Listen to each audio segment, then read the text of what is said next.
Welcome to GMS Health. Here we're going to go through a quick demo where we can show you how we sign up as a patient, and enter patient-reported outcome measurements, and what we do as a business. This is centered around improving clinical outcomes, engaging in clinical research, and remaining technology and patient-centric. The most important aspect that we're focusing on today is how we collect data for clinical trials and how we can improve it for you. We analyze clinical data to improve treatment outcomes and develop predictive and prescriptive analytics products. Our team is led by Professor Frank Sullivan, who's based in Galway in Ireland. Now, to jump into some of the features. As you can see here, we've got two ways of registering, one for a clinician and one for a patient. We're going to do a quick overview of the patient registration and consent. This is the patient registration screen. You can see that each patient is assigned a random 6-digit ID, which avoids the need to identify personal details on the PROMS forms that only the principal investigator would have access to. This helps us anonymize the research. Next, we're going through the consents to explain how our data is used, what we're signing up for, and the chance to review any of our privacy policies and terms and conditions, either as a patient or talking a patient through it in a clinical setting.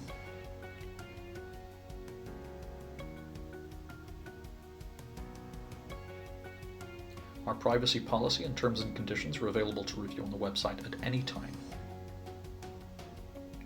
Once the patient is signed up, we offer a digital signature through the website or the app. Here I'm giving an example of my signature.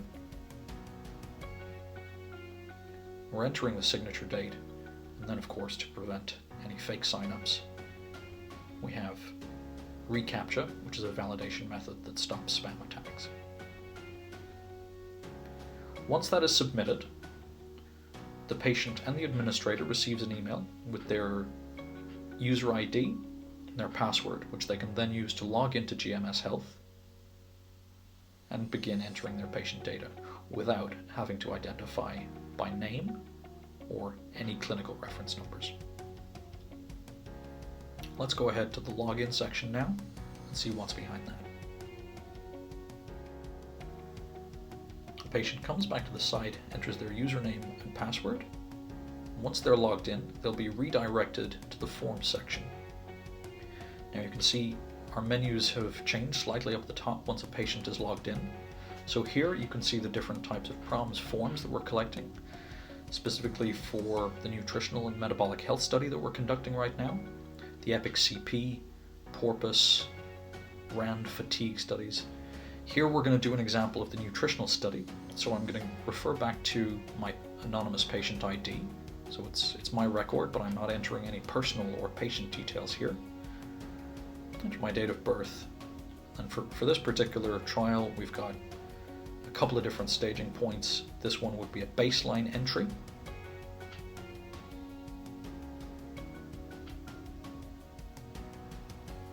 We've got some information about weight, height, blood pressure, basic metabolic scores that are really important to track over time.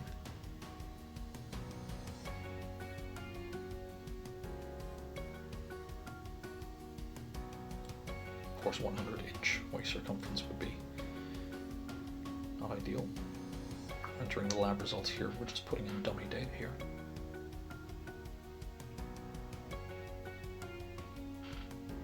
And obviously you can see the comment section can be used for any purpose to record notes or observations or things that would pop up at the time of taking the baseline result.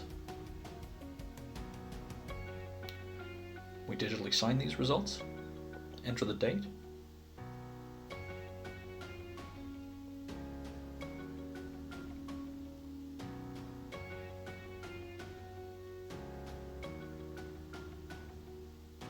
confirm that this is not a spam entry, this is a real entry attached to the patient ID, and of course that data is then securely submitted, encrypted, and can be accessed by only the clinicians who have been provided with that data. Here again, we're going to do a quick example of the Chalder fatigue questionnaire. This is another example of how we'd use digital data entry and secure online forms instead of paper-based consent forms or paper-based prompts, which we know get lost and are very difficult to track and to analyze further down the line.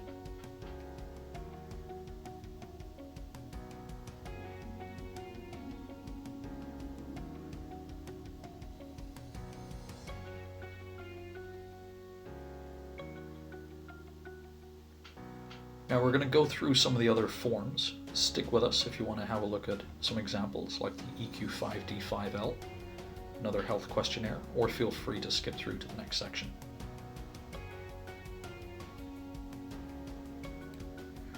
This is the PORPUS PROMS form.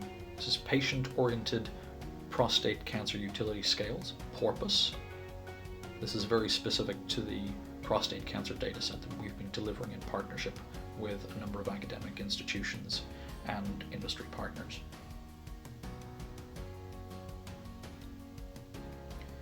The Expanded Prostate Cancer Index Composite for Clinical Practice, or the EPIC-CP. This is also a very important PROMS measurement.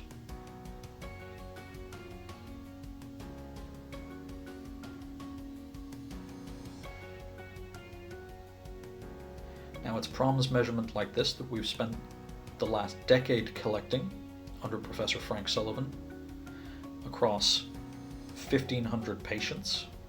So we understand the importance of a validated and clinically robust data set.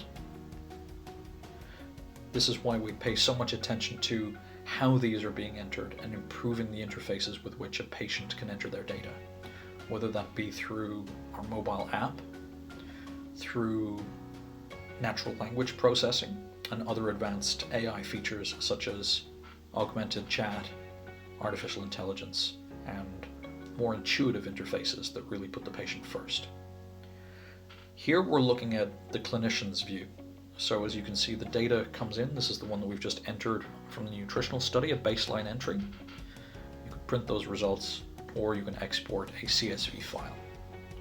In the next iteration of this product, we're going to be looking at the data gateway and some of the API calls necessary to pull the data from the GMS system into other secure cloud systems. Thank you.